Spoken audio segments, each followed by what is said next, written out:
we had to create little triage areas and dispatches once you were out there. So the scene changed. It wasn't what was just dispatched on the radio. For instance, we had one elderly man that was needing oxygen because he had run out. But when we got there, we ended up finding a whole first floor apartment complex that was more of assisted living that didn't have the nursing capacity.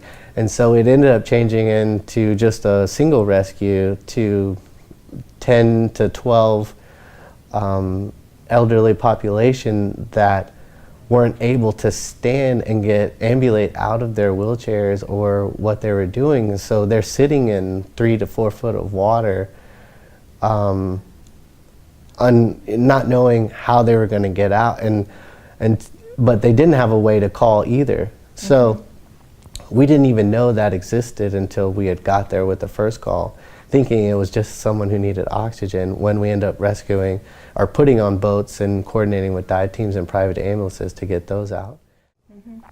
And we also went to the nursing home. I think you saw pictures that were going online that they were sitting, in the water. And if you take that scene and then you expand it to all the assisted living, we were moving metro buses filled with people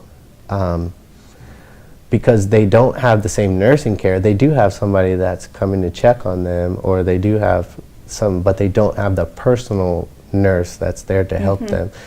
And so those people had a really tough time, and unfortunately not everybody made their way out, even though we were trying to help them as best as possible.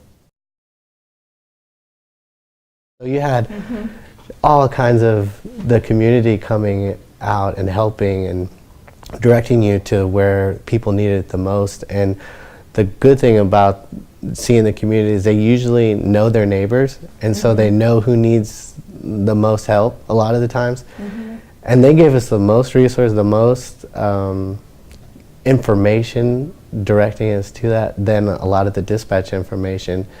So I would always look for a neighbor or somebody that lived close by, and usually there was somebody standing out pointing and helping, directing us there.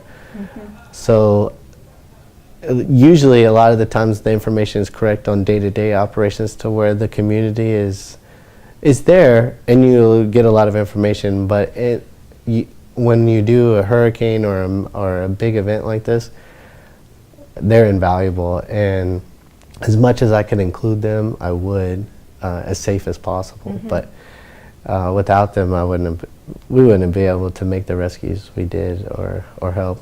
How many rescues do you think you did? We stopped counting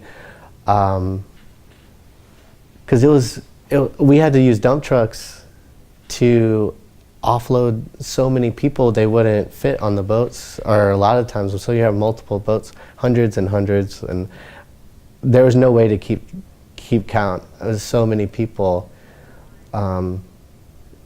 millions of people that live in that area, and you're rescuing 20 at a time and going out hundreds of times. I don't even know how many it was. And it is difficult for EMS and fire and police, and that you have children or family that have special needs like my own. That weighs a big burden on you, making sure they're being taken care of. As much as you're wanting to get the community, you have a heightened sense of awareness of trying to be proactive so that you don't run into those problems. But when you're there taking care of them, a lot of the special needs kids, you just have to really make them feel safe, and they have a lot of sensory difficulties, and it makes rescues really, there's already the anxiety level, and there's already the urgency, and you just see it in the families that are there and the parents, because you're trying to be empathetic, knowing, but you also have an urgency to get out.